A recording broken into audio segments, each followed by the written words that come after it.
আলহামদুলিল্লাহ, আশা করি আল্লাহর রহমতে ভালো আছেন। আমি আব্দুর রহিম।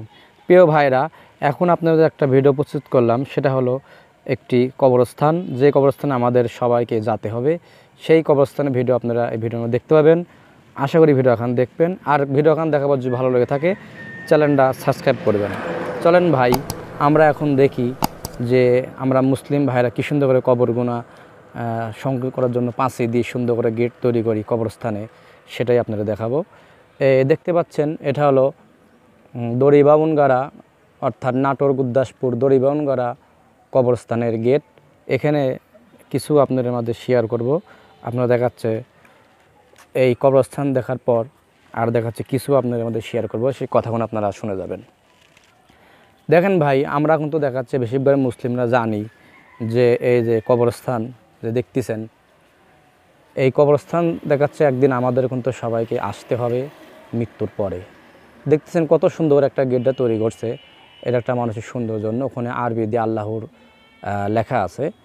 তো এখানে আপনারা বোঝাচ্ছি যে এটা একটা কি সুন্দর কবরস্থান। আপনার হচ্ছে রাস্তার পাশেই সেই কবরস্থানটা। যখন আমি বিশেষ করে যখন হিন্দু ছিলাম, তো তখন দেখাচ্ছে আমি হচ্ছে আপনার যখন এই হিন্দুদের শ্মশানে গেছিলাম, যাওয়ার পর অর্থাৎ আমার একটা ফুফুতো ভাইয়ের সাথে, আমার আব্বা মারা গেছে 20 বছর আগে, তখন আমার ফুফুতো ভাই আমাকে বলল যে দুজন চলো যাই, একটু কবরটা জিয়ারত করে আসি, অর্থাৎ হিন্দুদের শ্মশান ঘাটে।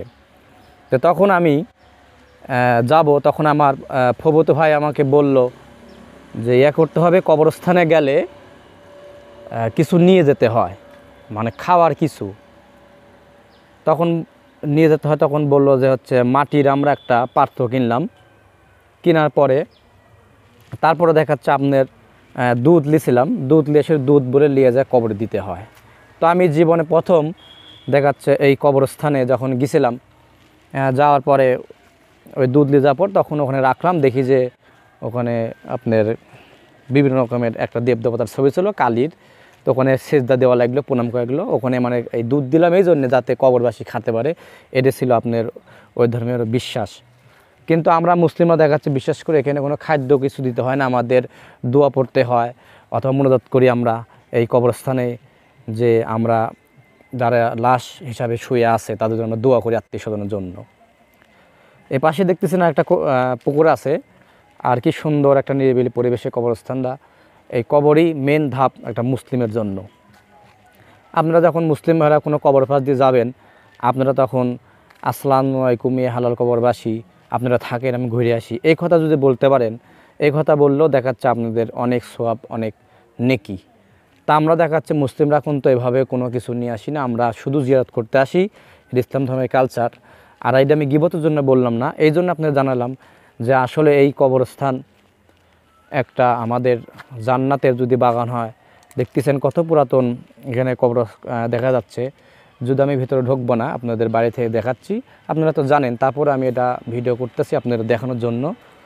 তো আমরা মুসলিমরা বেশি বেশি কবরস্থানে এসে আপনার দোয়া পড়ব, জিয়ারত করব। হয়তো কেউ হুজুরা বলে থাকে কবরস্থানে ফুল দেওয়া নিষেধ, সেটা আমি জানি না অতটা। এখানে একজন মারা গেছে, হয়তো এখানে দেখতেছেন এখানে ফুলের করা হয়েছে, ফুল রাখা হয়েছে, সেটা আমরা দেখতেছি। এখানে সুন্দর করে দেখাচ্ছে কবরটা রাখছি। কিন্তু হিন্দুদের দেখাচ্ছে বিশেষ করে যখন আমি হিন্দু ছিলাম এমন করে পোড়া দেয়, অর্থাৎ আমার আব্বা তখন মাটি ছিল, কিন্তু এমন করে পোড়ায় আসলেই আমাদের ভয় লাগিয়েছে দেখে, তাজা থাকতেই যেভাবে পোড়া দিয়ে মানুষের লাশ করে দেয়। কিন্তু এই কবরস্থানে হাজার হাজার মানুষ শুয়ে আছে, যারা মুসলিম তাদের কোনো ভয় নেই যে তাদেরকে হচ্ছে এভাবে পোড়াবি, কারণ ইসলাম ধর্মের শুধু একটাই মাধ্যম, সেটা হচ্ছে আপনার মাটি দেওয়া। তো এটাই ছিল আজকের মূল ভিডিও। আপনারা যদি ভিডিওটা ভালো থাকে চ্যানেলটা সাবস্ক্রাইব করবেন, এরকম আপনার ইসলাম ভিডিও আপনারা পাবেন। আল্লাহ হাফেজ।